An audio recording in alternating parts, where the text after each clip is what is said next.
आप सभी लोगों को नमस्कार। और रात को बहुत देर तक कुछ काम काज करता रहा, तो सुबह थोड़ी आज देर से हुई है। लेकिन आपके साथ में आज की चर्चा का जो विषय है वो आज समाचार पत्रों में भी आया है कि किस प्रकार से श्रीमान जेलेंस्की और ट्रंप के बीच में बस हाथापाई ही नहीं हुई, बाकी तो लगभग सब कुछ हो गया। तो ये जो अंतर्राष्ट्रीय राजनीति में ज़बरदस्त पिछले 5-7 घंटे 10 घंटे के अंदर बहुत बड़े बड़े परिवर्तन आ चुके हैं। अगर जो लोग भी अंतर्राष्ट्रीय राजनीति को फॉलो करते हैं, अंतर्राष्ट्रीय राजनीति को समझते हैं और उस पर विचार करते हैं, उनके लिए आज की रात और आज का दिन बहुत अत्यधिक चर्चा का विषय रहने वाला है। क्योंकि जिस प्रकार से जेलेंस्की ने कल या रात में, इनफैक्ट अब से कुछ घंटे पहले की बात है, राष्ट्रपति ट्रंप के साथ में और उनके वाइस प्रेसिडेंट के साथ में जिस तरीके का उनका संवाद हुआ है, बहुत ही मतलब आश्चर्यजनक तो छोड़िए, मतलब एक ट्विटर के ऊपर अभी थोड़ी देर पहले ही मैंने लिखा था कि दीपा जी नमस्ते, आपको ट्विटर के ऊपर लिखा था कि जेलेंस्की को जोकर की शब्दावली से अभी तक हमने संबोधित किया है, लेकिन ये आदमी निरा मूर्ख है।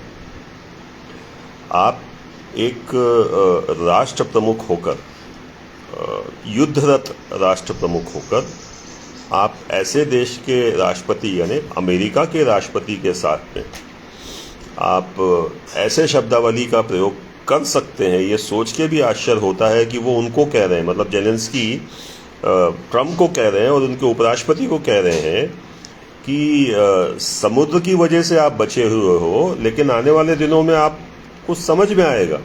अब आप सोचिए, व्हाइट हाउस पे जेलेंस्की बैठा हुआ है, वो ट्रंप से कह रहा है कि आने वाले दिनों में आपके साथ में कितनी बड़ी बड़ी दुर्घटनाएं होने वाली हैं। ये मतलब आश्चर्यजनक चर्चा है। अगर जिन लोगों ने भी वो चर्चा सुनी है, चूंकि कॉपीराइट के समस्याएं होती हैं, इसलिए हम फेसबुक पे हमने वीडियोस डालने बंद कर दिए, अदरवाइज तो अभी थोड़ी देर में आपको हमारे व्हाट्सएप चैनल पर जरूर मिलेगा वो वीडियो पूरा।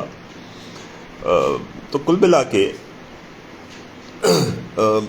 ये तो हुआ एक घटना जो हुई है, लेकिन जैसा कि लिखा गया था, अमित चौहान जी नमस्ते, जोशी, आनंद जोशी जी आपको भी नमस्कार, विजय जी नमस्ते, सुप्रभात आप सभी लोगों को। दीपक जी ने हर हर महादेव लिखा है, भावना सिंह जी नमस्ते आपको भी, माली जी, रीता जी, रचना जी, आप सभी लोग जुड़ रहे हैं, आप लोगों का बहुत बहुत धन्यवाद।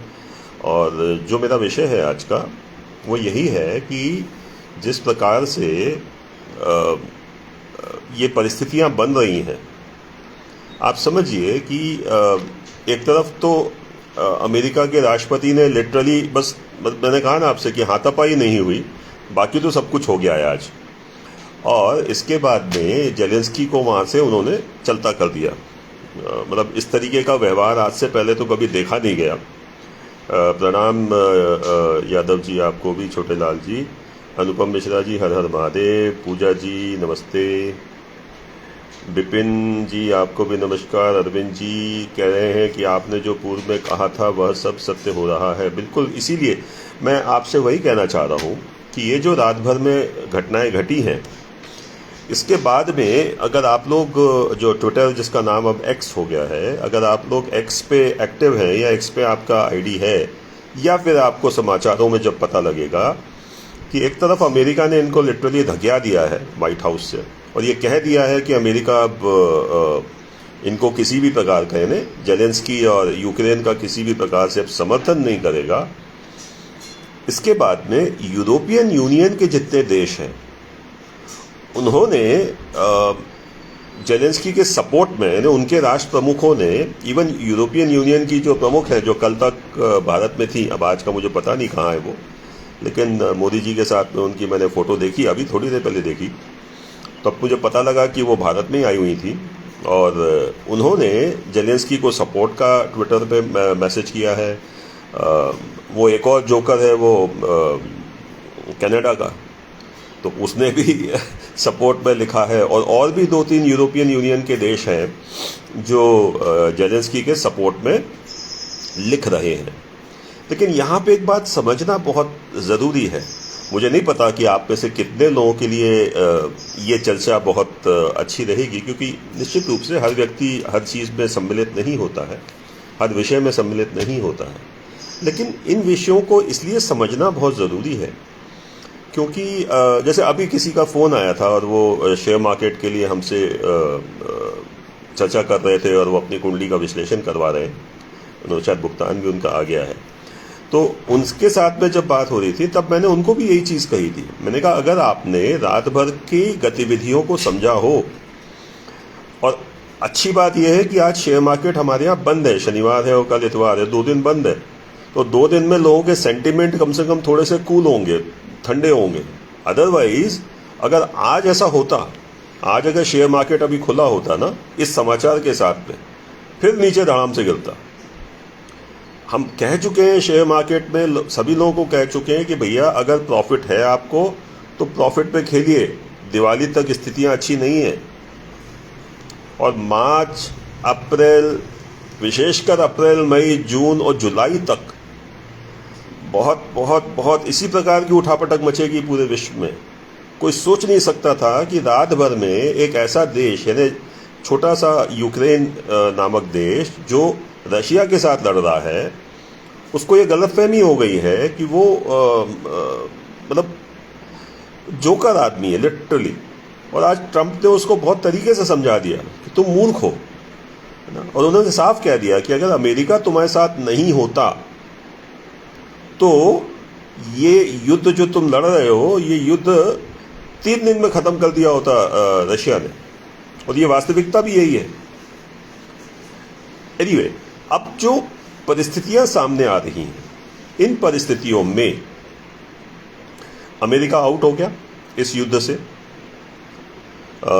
यूरोपियन यूनियन के जो देश हैं, फ्रांस हो गया, जर्मनी हो गया, और ये सारा जो इनकी खिचड़ी है, ये लोग अभी तो समर्थन कर रहे हैं। लेकिन मुद्दे की बात यह है कि ये लोग भी समर्थन कर क्यों रहे हैं। देखिए, अमेरिका और रशिया की दोस्ती को लेकर हमने पहले लिखा है। ये तब लिखा था जब अमेरिका उसको युद्धक सामग्री दे रहा था और वो रशिया से लड़ रहा था। तब हमने लिखा था कि अमेरिका और रशिया के बीच की मित्रता बहुत जल्दी सामने आएगी। कई लोग हंस रहे थे इस बात पे कि आप कुछ भी लिख देते हैं, बट अब आप देख लीजिए, आज ट्रंप ने इस पूरी बहस के दौरान पुतिन की कितनी तारीफ की है। तो और ये कहा है कि भाई पुतिन हो सकता है कि बाकी लोगों से उनके एग्रीमेंट्स ढंग से नहीं हुए हों या नहीं हो, लेकिन मेरे साथ में पुतिन के रिश्ते बहुत अच्छे हैं। अब ये बात ट्रंप ने कही है। तो एग्जैक्टली ये चीज़ हमने लिखी थी कि अमेरिका और रशिया के बीच में जो दोस्ती है वो सामने आएगी। और आज वो प्रत्यक्ष रूप से सामने आ गई जब राष्ट्रपति ट्रंप जेलेंस्की के साथ बहस के दौरान पुतिन की प्रशंसा करते हैं। तो अब आने वाले समय में क्या होगा, क्योंकि देखिए अभी आपको याद होगा थोड़े दिन पहले हमने कुछ कार्ड्स में आपके सामने कुछ भविष्यवाणियां दी थी और उसमें लिखा था कि बहुत तेजी से राजनीतिक उठापटक मचेगी विश्व में, और वो सामने आ गया। कैसे? और ये भी पहले लिख चुके हैं कि नाटो टूटेगा, नाटो का भविष्य खतरे में है और नाटो टूटेगा। और तब की स्थिति हमें नहीं पता था कि कैसे टूटेगा, लेकिन आज ये बहुत क्लियर हो गया कि अमेरिका ने साफ कर दिया कि हम इस युद्ध में शामिल नहीं हैं, और नाटो के बाकी सदस्य जो हैं वो अभी भी इनका समर्थन कर रहे हैं। किसका? उस जोकर जेलेंस्की का। तो कुल मिला के अमेरिका ने स्पष्ट कर दिया कि भैया हम हमारे देश को देखेंगे, अपने देश के नागरिकों की भलाई देखेंगे।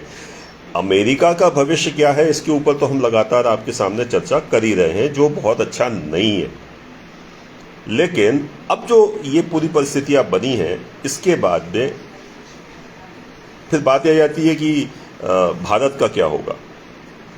जब भारत की बात आती है, और जब मैं आज जेलेंस्की को बहस करते हुए देख रहा था ट्रंप के साथ में, बहुत से लोगों को फिर बुरा लगेगा, लेकिन मुझे मैं उस समय ना याद आ रहा था कि किस प्रकार हमारे नेता प्रतिपक्ष है ना संसद में, श्रीमान राहुल गांधी, ये इन्हीं देशों के पास में है ना, इन्हीं देशों के पास में भारत के लोकतंत्र को बचाने के लिए गए थे। याद है आप लोगों को? अब आप समझिए, ये देश किसी के सगे नहीं, और कोई भी देश किसी का सगा क्यों होगा? क्या मतलब, भारत एकलौता देश है पूरी दुनिया में जो सबके साथ में, और अब हमारे ये सर्वधर्म समन्वय और सारा विश्व ठीक है, लेकिन ये समय नहीं है इन बातों का। ये समय युद्ध का है, मंगल का समय है। मंगल सेनापति है, मंगल युद्ध है कारक है, मंगल खून का कारक है ना। अभी व्हाट्सएप चैनल पे आप लोगों को एक और वीडियो मिलेगा, जो फिर एक ऑयल टैंकर लेके एक बड़ा दुर्घटना हुआ है रेल का, भारत में नहीं, कहीं बाहर हुआ है। तो अब आप समझिए इन चीजों को कि आने वाला समय यहां से कितना कठिन होता जाएगा। अंतर्राष्ट्रीय राजनीति में बड़े बवंडर मच चुके हैं, और आने वाले दिनों में इन बवंडर जो मचे हैं, इनका जो असर है वो हमें दिखना शुरू होगा।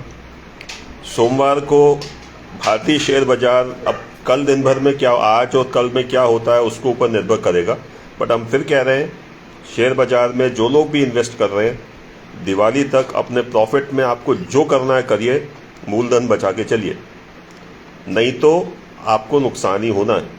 और वैसे भी शेयर बाजार को व्यक्तिगत रूप से मैं तो खैर बहुत ज़्यादा अप्रिशिएट नहीं कर पाता हूँ, क्योंकि इतना मुझे समझ में आता है कि भाई किसी का पैसा डूबेगा तो आपको पैसा मिलेगा, बहुत सिंपल सी बात।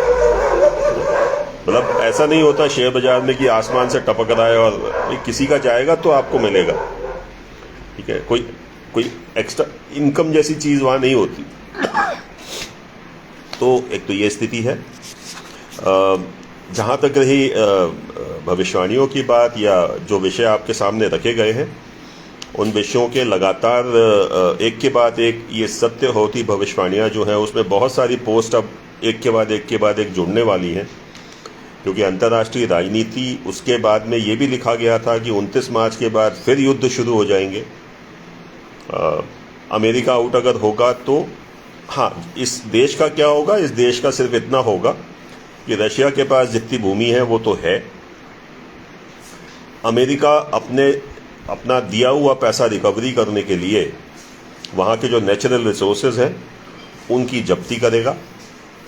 ये बाकी के यूरोपियन यूनियन के जितने देश हैं, इनकी अमेरिका के बिना, कम से कम रशिया के सामने तो इनकी कोई हैसियत नहीं है। ये सब इकट्ठे हो जाएं तो भी रशिया का ये बाल भी बाका नहीं कर सकते, है ना। ये बहुत बेसिक सी बात है। इतना लंबा युद्ध चल गया, रशिया ने खींच लिया, और रशिया जो है वो एक अलग तरीके का देश है, तो उससे तो खैर युद्ध जीतना तो संभव नहीं है, ना? तो कुल मिलाकर अब अगला नंबर ईरान का लगना है, वो हम आपको पहले भी कह चुके हैं। इनफैक्ट जब ये युद्ध शुरू भी नहीं हुए थे तभी हमने कह दिया था कि हमास और हूती ये सब फालतू की बात है। अल्टीमेटली टारगेट जो है वो ईरान है, और ईरान के ऊपर अल्टीमेटली हमला होगा, उसके बाद टर्की का नंबर भी लगेगा। तो ये सारे देश जो हैं, इस पूरा ये मिडिल ईस्ट का जो इलाका है, ये इलाका बहुत ज़्यादा ऊर्जित है, और यहाँ पे बड़े बड़े विस्फोट होने के समाचार हमें मिलते रहेंगे। जहाँ तक भारत की बात है, थोड़ी सी जैसे हमने कहा था कि बारिशें रुकेंगी नहीं और ठंड लौट के आएगी, तो ऑल्दो अभी मेरे सर पे पंखा चल रहा है फुल स्पीड में, लेकिन इस बात की अपेक्षा है कि कल और परसों में जो बर्फ़बारी हुई है इतनी ज़बरदस्त, हिमाचल के वीडियो हमने आपके सामने प्रस्तुत किए हैं। तो आने वाले 2 से 3 दिन में, और अभी थोड़ी देर पहले मुझे मौसम विभाग का एक मैंने मैसेज देखा था कि अगले 3 दिन में फिर से वो बर्फ़बारी वाला दौर आएगा नॉर्थ इंडिया में, ऑफ कोर्स पहाड़ों पे। और जब पहाड़ों पे बर्फ़ गिरेगी तो अल्टीमेटली उसकी ठंडी हवाएं जो हैं वो कहाँ जाएंगी, है ना। तो वो फ़र्क पड़ेगा। और अगर हम साउथ इंडिया की बात करें तो वहाँ भी बादलों की धमाचौकड़ी शुरू हो चुकी है। तो ये सारी बातें घुमा फिरा के वहीं पहुँच रही हैं। बारिश, बर्फ़बारी, भूस्खलन, ये सब चीज़ें आपने कल होते हुए देख ली। शर्मा जी ने लिखा है हिमाचल में भी हुआ, आपने बोला था कि हिमाचल गवर्नमेंट का क्या होगा, हिमाचल गवर्नमेंट का क्या होगा। अब अभी एकदम से आपका स्टेटमेंट एक तो मैं पढ़ नहीं पा रहा हूँ क्योंकि वो सफ़ेद और सफ़ेद सब सफ़ेद ही सफ़ेद हो गया यहाँ पे। बांग्लादेश में हिंदुओं परिवर्तन अत्याचार की समस्या कब खत्म होगी। देखिए, अब एक चीज़ और मैं आपको कहता हूँ, पाकिस्तान और बांग्लादेश ये दोनों एक साथ ही बने, है ना। क्योंकि अब नया पाकिस्तान, क्योंकि जब पाकिस्तान कटा था उस समय बांग्लादेश बना था, और आज का जो पाकिस्तान हम देख रहे हैं वो भी उसी दिन अस्तित्व में आया था। तो अगर उस दिन के हिसाब से आप देखेंगे तो इन दोनों देशों की कुंडली जो है वो एक जैसी है।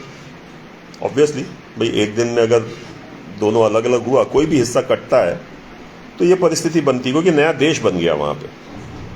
अब ऐसी स्थिति में दोनों देशों का जो भविष्य है वो एक जैसा है। और ये बात आप में से बहुत सारे लोगों ने, मुझे ऐसा लगता है कि पढ़ी होगी, कि हमने लिखा है मेरे ख्याल से 22 जनवरी की पोस्ट में जो कल भी हमने शेयर की थी, और उसमें भी हमने लिखा था कि हमारे जो पड़ोसी राष्ट्र हैं वहाँ पर मलेच्छों के साथ में युद्ध होना तय है इसी साल में। वो होगा, और जब वो होगा तब बहुत सारी चीज़ें होंगी। और फिर मैंने कहा कि जो लोग अंतर्राष्ट्रीय राजनीति को फॉलो करते हैं वो ये भी समझ सकते हैं कि राष्ट्रपति ट्रंप ने मोदी जी को, या मोदी जी की उपस्थिति में कहा था, किसी पत्रकार ने उनसे पूछा था बांग्लादेश के बारे में, तो उन्होंने इतना ही कहा था कि मोदी जी सक्षम है उसको सुलझाने में या निपटाने के लिए। तो भले ही मोदी जी कहते रहे कि ये युद्ध का समय नहीं है, हर जगह मोदी जी एक ही चीज़ कहते हैं कि ये युद्ध का समय नहीं है, और समहाउ मतलब कहीं ना कहीं जितना हम ज्योतिष को समझते हैं और परिस्थितियों को देखते हैं, हमें नहीं लगता कि मोदी जी खुद अपने आप को रोक पाएंगे और इन देशों के साथ में युद्धरत नहीं होंगे। इसकी संभावना हमें तो बहुत कम लगती है। हाँ, ये भले ही हो सकता है कि वो किसी और तरीके का जिसको कह सकते हैं कि तरीका निकाले, जैसे कि पाकिस्तान में अननोन आदमी जो था वो सबकी भारत के शत्रुओं को ख़त्म कर रहा था एक समय में, अभी फिर शुरू हुआ है। लेकिन बांग्लादेश एक्चुअली उस तरीके की समस्या नहीं है। बांग्लादेश को आपको सैन्य कार्रवाई करके ही ठीक करना पड़ेगा, और वो करना पड़ेगा, और वो इसी साल होगा। तभी जाकर ये जो आप में से किसी ने अभी लिखा था कि बांग्लादेश के हिंदुओं के बारे में, वो उसके बाद ही वो सेटल होते हुए हमें लगता है। लेकिन एक बात आप लोगों को समझना चाहिए, मैं यहाँ से एक और चीज़ जोड़ देता हूँ, आज बहुत दिनों बाद लाइव हूँ। अगर आप में से कुछ लोगों ने हमारे 2024 के मैसेजेस देखे होंगे, जिसमें हमने बार बार लिखा था कि आप जिस आराध्य को पूज रहे हैं उस आराध्य के शस्त्र की पूजा अपने घर में करना शुरू कर दीजिए। अब इससे ज़्यादा सार्वजनिक रूप से नहीं कहा जा सकता। अगर आप समझ रहे हैं तो ऐसा कर लीजिए, क्योंकि वो समय आने वाला है जब उस पूजा का आपको लाभ मिलेगा। ठीक है, बहुत जल्दी आने वाला है। मतलब मई के महीने में खास तौर से। तो इस बात को गांठ बांध लें, और आत्मरक्षा का अधिकार हर किसी को है, आपको है, मुझे है, हम सबको है। वो परिस्थितियां बनेंगी। जो लोग भी हमें फॉलो कर रहे हैं, जिनको लगता है कि इस पेज के ऊपर भविष्य.org जो पेज है, इसके ऊपर जो लिखा जाता है वो होता है, तो आप गांठ बांध लें, मई का महीना आपको उस पूजा का लाभ मिलेगा ज़रूर, अगर आपने अपने आराध्य के शस्त्रों को घर में रखकर उनकी पूजा पाठ शुरू कर दी है। तो एक ये बहुत बहुत महत्वपूर्ण विषय था। जहाँ तक मौसम की समस्याओं के बारे में हमने लिखा है, वो अब शुरुआत तो शुरू हो चुकी है, दिखना शुरू हो गया है। बार बार ठाकुर साहब लिख रहे हैं, एचपी में बंद है, ओल्ड एज पेंशन 6 महीने से ड्यू है। तो भाई मतलब अब ओल्ड एज पेंशन ड्यू है, ये आप पॉलिटिकल स्टेटमेंट की अपेक्षा हमसे क्यों कर रहे हैं? मेरे नहीं समझ में आ रहा कि इस तरीके की बातों का हम क्या करेंगे। वहाँ की सरकार जो है वो उसको वहाँ के लोगों ने चुना है, और अगर वहाँ की सरकार ढंग से काम नहीं कर रही है तो ये तो भुगतना पड़ेगा। तो भाई जैसे कि जेलेंस्की की हमने बात आज शुरू की थी, उसको भुगत रहा है ना यूक्रेन पूरी तरीके से। भारत में भी वो राहुल गांधी गए थे, यही अमेरिका और इन्हीं देशों के पास जाकर बोल रहे थे कि भारत में लोकतंत्र बचाइए। आज सब सामने आ रही है सारी चीज़ें, है ना, कि किस तरीके से लोकतंत्र बचता है। वहाँ से पैसा देना बंद कर दिया, यहाँ लोगों की बोलती बंद होना शुरू हो गई है, और अब भागा दौड़ी अलग मचने वाली है। हमने हर बार कहा है कि शनिदेव के न्याय दंड से कोई बचेगा नहीं। कोई कितना भी बचा ले अपने आप को, नहीं बचेंगे। और केजरीवाल की हालत देख लीजिए आप। वो मतलब कई लोग लिख रहे हैं कि भाई केजरीवाल का कुछ नहीं होगा। हाँ, टेक्निकली ये एक बात ये भी है कि जो भी मुख्यमंत्री के पद पे, यानी जो संवैधानिक पद पे जो लोग होते हैं, उन्हें पॉलिसी बनाने पर उनके ऊपर आप कोई कार्रवाई नहीं कर सकते। जैसे कोई जज है, अगर जज कोई गलत फैसला देता है तो जज के ऊपर आप कोई कार्रवाई नहीं कर सकते, क्रिमिनल केस नहीं चल सकता। बाकी प्रशासनिक कार्रवाई या उनके इंटरनल कार्रवाइयाँ हो, वो एक अलग चीज़ है। लेकिन जैसे कोई मुख्यमंत्री है, आज कोई मुख्यमंत्री जो निर्णय कर ले अगर कि साहब हमें स्वेच्छा से वो कुछ खर्च कर दे, वो पॉलिसी अगर बना ले, सरकार अगर कोई पॉलिसी बना ले जिसका नुकसान हो जाए, सरकार को आप कोर्ट ऑफ लॉ में नहीं घसीट सकते, है ना। लेकिन अगर आपने कोई पॉलिसी बनाई और उस पॉलिसी से आपको आर्थिक लाभ हुआ, फिर भले वो 1 रुपए का हो, अगर हुआ और वो साबित हो गया तो मामला गड़बड़ हो जाएगा, तब जेल होगी। और इसीलिए आप ध्यान कीजिए कि जब भी बात होती है घोटालों की, तो बात तो होती है 12,000 करोड़, 800 करोड़, तो ऐसे आसमानी आपको शब्द सुनने को मिलते हैं। लेकिन सजा नहीं होती। क्यों नहीं होती? क्योंकि वो पैसा आपको मिला उस पॉलिसी के एवज में। ये साबित करना थोड़ी टेढ़ी खीर होता है। केजरीवाल साहब के मामले में लिकर स्कैम हो गया, और भी दूसरे स्कैम, अभी कल वो सीसीटीवी कैमरा, फिर वो स्कूल का, मतलब जो काम किए सब में कुछ ना कुछ निकल के आ रहा है। इन सब चीज़ों में अगर हमारी जो एजेंसीज हैं, जांच एजेंसी, जब तक ये इस्टेब्लिश नहीं कर पाएंगी तब तक इनको जेल नहीं कर सकते, और ये कर लेंगी। ठीक है, ये कर लेंगी। अगर आपको ध्यान हो तो आम आदमी पार्टी को भी सुप्रीम कोर्ट ने या किसी कोर्ट ने आम आदमी पार्टी को भी पार्टी बना दिया, मतलब केस में उसको भी आरोपी बना दिया। तो वहाँ से मामला जो है वो थोड़ा सा कॉम्प्लिकेटेड हो गया है उनके लिए, और आने वाले समय में 2028 तक तो ये साहब जो है वो जेल के अंदर बाहर होते रहेंगे। और जैसा हमने बहुत पहले लिखा था, भारतीय राजनीति में क्या नहीं करना चाहिए, क्या करने से आप सबसे बुरे नेता कहलाएंगे, इसका एग्जाम्पल श्रीमान केजरीवाल बनेंगे। ये बहुत पहले लिखा था और वो आज लगभग सामने है। तो ये एक और फैक्टर हो गया। इसके अलावा अभी तुरंत में मुझे कोई चीज़ याद नहीं आ रही है, लेकिन ये अंतर्राष्ट्रीय जो राजनीति हुई है आज, ये बहुत डिफ़िकल्ट है। आने वाले दिनों में बहुत तेज़ी से अंतर्राष्ट्रीय समीकरण बदलेंगे। नाटो का टूटना लगभग तय हो चुका है और आने वाले दिनों में इन सब चीज़ों का जो नुकसान है वो इस धरती पर हमें देखने को मिलेगा, विश्व में देखने को मिलेगा। कमलजीत हिंदू जी कह रहे हैं कि हिमाचल सरकार के बारे में ऐसा अलग से अभी तुरंत में मुझे कोई याद नहीं, क्योंकि बिना देखे बोलना उचित भी नहीं है। लेकिन अब आप चूँकि दो लोगों ने, शायद आपके पहले भी किसी ने पूछा है हिमाचल सरकार के बारे में, तो इसके ऊपर चर्चा करते हैं और संभव होगा तो आपको लिखित में मिलेगा। तो ये कुछ विषय थे और ये चिंतनीय विषय हैं, चर्चा के विषय हैं। आज मुझे लगता है कि इसके ऊपर आप लोग चर्चाएं सुनेंगे और स्थितियां जो है वो बहुत तेज़ी से करवट ले रही हैं।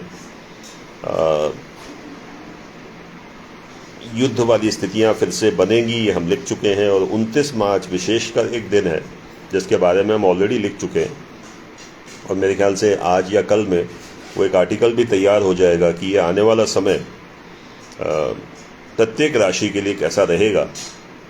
कम से कम इतना तो हम आपको बता ही देंगे। बाकी व्यक्तिगत कुंडलियों के हिसाब से वो परिस्थितियां अलग होती हैं और अलग हो सकती हैं, तो उसके लिए व्यक्तिगत कुंडली विश्लेषण आप लोग अगर कराते हैं तो आपके साथ क्या होगा। और एक वो 2025 रिपोर्ट जो है उसमें भी आपको अपना गोचर का, ग्रहों के गोचर का आपके ऊपर क्या असर पड़ेगा, इसकी जानकारी आपको मिलती है। तो काफ़ी सारे लोग ऑलरेडी ले चुके हैं, जिन्होंने नहीं ली वो ले सकते हैं। कुंडली विश्लेषण रोज का काम है। FPAT जहाँ तक है, फिंगर प्रिंट्स का जो टेस्ट होता है, नाम उसका फ्यूचर पाथवे एनालिसिस टेस्ट है, उसको अब बच्चों से ज़्यादा हम प्रोफेशनल्स और कॉर्पोरेट्स के लिए भी लॉन्च कर रहे हैं बहुत जल्दी। तो अगर आपकी उम्र 22-23 साल से ऊपर है और अगर आप अपने कैरियर को लेकर चिंतित हैं या कंफ्यूज्ड हैं, तो वो टेस्ट कराना आपके लिए लाभकारी होगा। इसको लेकर और पोस्ट हम आपके सामने लाते रहेंगे। तो इस तरीके की चीज़ें हैं मित्रों। और बस आज का ये विषय था, तो मुझे लगा कि आप लोगों के साथ में एक तो बहुत दिनों से चर्चा भी नहीं हुई, तो चर्चा भी हो जाएगी। विषयों के ऊपर विस्तार से मैं कुछ कह पाऊँगा, क्योंकि हर बार लिखने में उतना इजी नहीं होता है।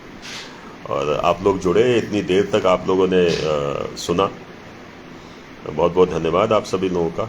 और अरुण वर्मा जी लिख रहे हैं कि ऐसा कोई उपाय जो हर सनातनी करे अपने देश के हित के लिए। देखिए, जब देश की बात आती है या भौगोलिक परिस्थितियों की बात आती है, आप और हम ऐसा कोई विशेष काम नहीं कर सकते हैं। हाँ, ये ज़रूर है कि हम अपने जो ये पिंड है जिसमें हम जीवित हैं, इस पिंड के लिए हम ज़रूर कुछ काम कर सकते हैं। और वो बहुत निजी और व्यक्तिगत काम होते हैं। आपके जिसकी भी आप आराधना करते हैं, जिस भी इष्ट की आराधना करते हैं, वो करते रहिए पूरे मन से, पूरी हृदय से उन सारे कामों को करते रहिए। इससे ज़्यादा प्रैक्टिकली हम कुछ नहीं कर सकते। अगर भूगोल में परिवर्तन आ रहा है तो आप कोई भी उपाय कर लें, वो उससे कोई फ़र्क नहीं पड़ने वाला है। तो कुछ चीज़ों के सामने, भाई प्रकृति के सामने आपको और हमें नतमस्तक होना ही पड़ेगा, है ना। तो उसका आप कुछ बहुत विशेष नहीं कर सकते। जहाँ तक देश की बात है, अपार्ट फ्रॉम ये ज्योतिषीय जितनी बातें हैं, इनके अलावा हाँ, ये ज़रूर है कि हम अपने काम को पूरी गंभीरता से करें। हम अपना जो रोल है उसको हम हर तरीके से बेहतर करें, अपनी जिम्मेदारी की पूर्ति करें और गलत काम हम नहीं करें, है ना। क्योंकि अगर हम नहीं करेंगे तो कम से कम एक व्यक्ति जो है वो तो वहां से तो कम से कम चीज़ें जो है वो पॉजिटिव होंगी। तो कोशिश करें और अपनी जिम्मेदारी, अपने काम को बेहतर से बेहतर करें और गलत काम ना करें, क्योंकि मैं फिर कह रहा हूं इस 29 मार्च के बाद शनिदेव जो है उनका रौद्र रूप सबको देखने को मिलेगा। चलिए, तो आज के लिए इतना ही मित्रों, बाकी आप लोगों के साथ चर्चा अपनी होती रहेगी। आप लोग जुड़े, धन्यवाद, नमस्कार, भारत माता की जय, हर हर महादेव।